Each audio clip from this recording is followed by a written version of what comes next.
جامعه ریاض العلوم کابل له 2 لسیزو راهیسې په هیواد کې اسلامي او عصري علومو د زده کړې د پراختیا په برخه کې بېساري خدمتونه ترسره کوي. جامعه ریاض العلوم د خپلو زده کوونکو د روزنې لپاره داسې بنسټونه ایښي دي چې ریښې ثابتې او څانګې د افغانستان هر لور ته خپرې دي. جامعه نه یوازې په کابل کې فعالیت کوي بلکې د هیواد په نورو ولایتونو کې هم خپل ارزښتناک خدمتونه سرته رسوي تر څو هر زده کوونکی د علم، فضیلت او پوهې رڼا ترلاسه کړي. جامعه ریاض العلوم کابل یوه مخکښه علمي او تعلیمي اداره ده چې د اسلامي او عصري علومو په پراختیا کې ژمنتیا لري. د جامعې علمي خدمتونه په 5 مهمو برخو کې وړاندې کیږي. لومړی، تخصص فی الافتاء والقضاء.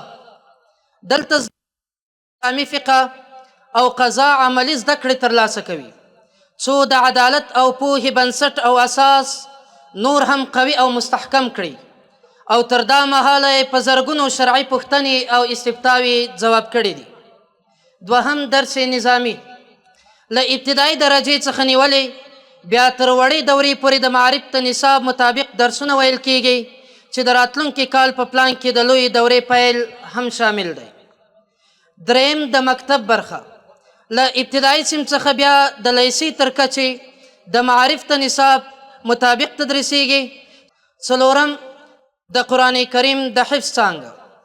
زده کوونکي قرآن کریم په تجوید سره حفظ کوي چې هر کال سلګونه حفاظ کرام ټولنې ته د خدمت په مخه وړاندې کوي او دا د سږ کال هم 80 شاوخوا حفاظ کرام له حفظ څخه فارغ شول او جامعې ثابته کړه چې په هر بخش کې هیواد ته هلې ځلې کړي تر څو مو هیواد په علمي زیور سنبال او د سیالانو سیال شي.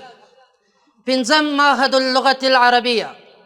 یاده څانګه د عربي ژبې د زده کړې لپاره جوړه شوې ده چې له ابتدایي درجې نیولې تر ثالثي درجې پکې زده کړې روانې دي او راتلونکی کال به رابعه درجه هم پیل شي. د یادونې وړ ده چې د دوی ټول امتحانات، خپلمنځي خبرې او درسونه ټول په عربي ژبه دي.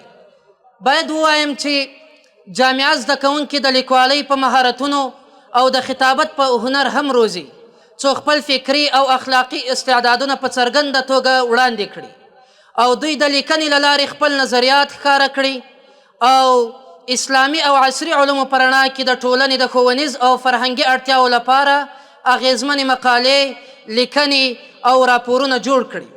همدارنګه د خطابت روزنه زده کوونکو ته دا وړتیا ورکوي چې په غونډو او په عامو محافلو کې په مؤثره او فصیحه توګه وینا وکړي، د خلکو پام ځان ته راواړوي او د علم د خپرولو لپاره یو قوي تاثیر ولري. هیره دې نه وي چې جامعه وخت ناوخت خپلو زده کوونکو ته د تاریخ او جغرافیې درسونه ورکوي. تاریخ او جغرافیه د انساني پوهې هغه 2 اساسي ستنې دي چې د امتونو د جوړښت، د ملتونو د بیدارۍ او د فکري ودې بنسټ پرې ولاړ دی. د یادو چارو د ښه ودې لپاره او زده کوونکو د لا پیاوړتیا لپاره جامعې زده کوونکو ته د مطالعې لپاره یو مجهز کتابتون جوړ کړی تر څو دوی خپل علمي تنده پرې خړوبه کړي او د سلف الصالحینو یاد راتازه کړي. هغه څه چې سړی د 10 کالو په تجربه حاصلوي ممکن په یو څو ساعتونو مطالعه سره یې ترلاسه کړي.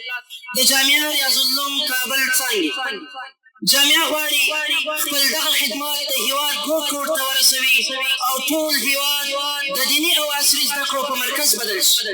نو په همدې کار یې شپه او ورځ یوه کړې او د افغانستان په هره سیمه کې د فعالیت لپاره یې مټې رابډ وهلې دي.